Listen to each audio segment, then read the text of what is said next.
अस्सलाम वालेकुम everyone. Hopefully आप सब ठीक ठाक होंगे और खैरियत से होंगे।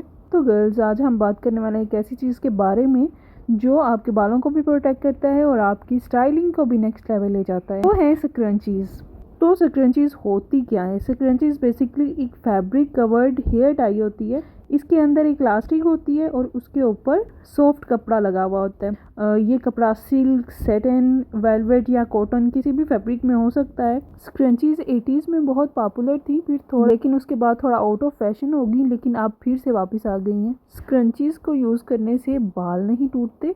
ये सॉफ्ट फैब्रिक जेंटली बालों को ग्रिप देता है और हेयर ब्रेकेज से बचाता है। तो जब बाल खींचे नहीं जाएंगे तो टूटेंगे भी नहीं। स्पेशली स्क्रंचीज फाइन या वीक बालों वाली गर्ल्स के लिए बहुत इफेक्टिव रहती हैं। और टाइट रबड़ बैंड यूज़ करने से जो सर दर्द और स्कैल्प टेंशन में रहती है, स्क्रंचीज को यूज़ करने से वो बिल्कुल नहीं होती। आप इसको पूरा दिन इजीली यूज़ कर सकते हैं। और अगर आप चाहती हैं कि स्क्रंचीज को किस तरह से बनाया जाता है एट होम, तो कमेंट सेक्शन में मुझे ज़रूर बताइएगा। तो मैं स्क्रंची सिर्फ हेयर टाई ही नहीं है, बल्कि ये आपके बालों की केयर और आपकी पर्सनैलिटी दोनों का हिस्सा है। और आज ही आप अपनी रबर बैंड को रिप्लेस करें एक प्यारी सी स्क्रंची से, और फ़र्क आप लोग खुद महसूस करेंगे। होपफुली आपको ये वीडियो पसंद आई होगी, तो इसको लाइक ज़रूर करिएगा। और अगर आप चैनल पर नए हैं तो इसको सब्सक्राइब करना मत भूलें। और मिलते हैं नई वीडियो के साथ। Till then stay tuned.